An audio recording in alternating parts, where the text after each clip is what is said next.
আসসালামু আলাইকুম। Hello everyone, কেমন আছেন সবাই? আশা করি অনেক ভালো আছেন। বসন্তের বাতাসের তীব্রতা দেখেন, কত সুন্দর বাতাস বইছে। প্রকৃতির অদ্ভুত, প্রতিটা গাছপালা বাতাসে বাতাসে দুলছে। পাশে দেখেন ছাগল গাছ থেকে পাতা পড়ছে, সেগুলো খাচ্ছে। পুকুরের পানিগুলোও যেন ঢেউ খেলছে। আহা, প্রকৃতি কি সুন্দর! আর এই পাশে দেখেন আমার মেয়েও দেখিয়ে দিচ্ছে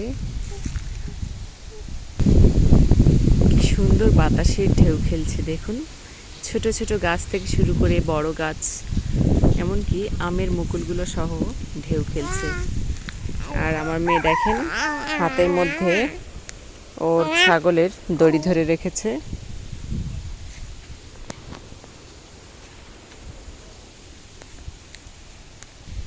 শুধু গাছপালা নয়, বরং গাছপালার সাথে সাথে জমির যে ধানের গাছগুলো, সেগুলোও বাতাসে কেমন দুলছে। চলুন আপনাদেরকে একটু দেখাই।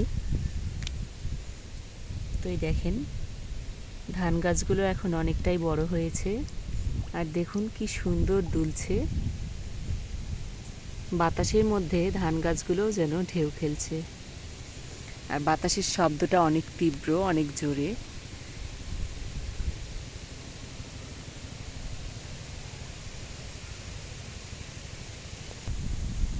ইউক্যালিপটাসের গাছগুলো অনেক লম্বা এবং বিশাল। তো দেখেন গাছগুলোর পাতাগুলো কত সুন্দরভাবে বাতাসে দুলছে।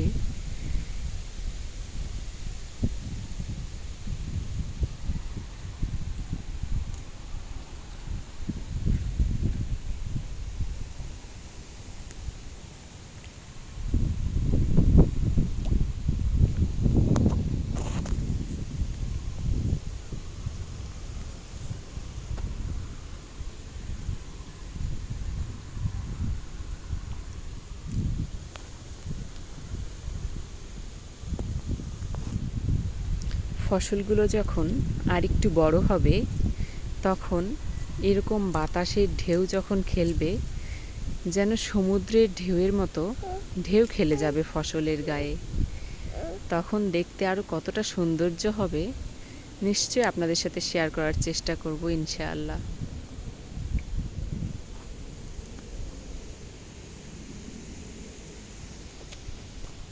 তো মাশাআল্লাহ, এখন দেখেন এলাকাটা কত সবুজ হয়েছে। তো যত দিন যাবে আরও সবুজের সমারোহ বৃদ্ধি পাবে, এবং আপনাদের সাথে শেয়ার করব। সবাই পাশে থাকবেন এবং সাপোর্ট করবেন। তো এত সুন্দর বাতাসের জন্য প্রকৃতিটা অসম্ভব সুন্দর লাগছে। পাশাপাশি রাফাও দেখেন ভীষণ মুগ্ধ হয়ে গেছে এত সুন্দর প্রকৃতি দেখে। তো এই পাশ থেকে একটু দেখাই, দেখেন গাছগুলো কতটা দুলছে বাতাসে। সামনেই রয়েছে বিশাল এক আমের বাগান। তো আমের বাগানে প্রচণ্ড মুকুল এসেছে, মুকুলে মুকুলে ভরে গিয়েছে আম বাগান। তো এই যে আপনাদের দেখানোর চেষ্টা করছি আম বাগানগুলো দেখেন।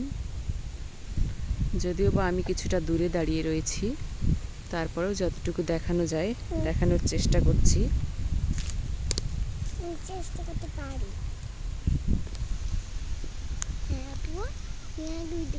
তো এই দেখেন কত সুন্দরভাবে আমের গাছগুলোতে মুকুল এসেছে। অনেক বড় বাগান। তো আমের বাগানের ভিডিও নিশ্চয়ই একদিন করব ইনশাআল্লাহ। তো ছোট বাচ্চা থাকার কারণে সব সময় চাইলেও আসলে ভিডিওগুলো করা যায় না। তো আমার ভিডিওগুলো ভালো লাগলে অবশ্যই লাইক, কমেন্ট, শেয়ার করবেন। সবাই ভালো থাকবেন। আজকের মতো ছোট্ট ব্লগটি এখানেই শেষ করছি। আল্লাহ হাফেজ।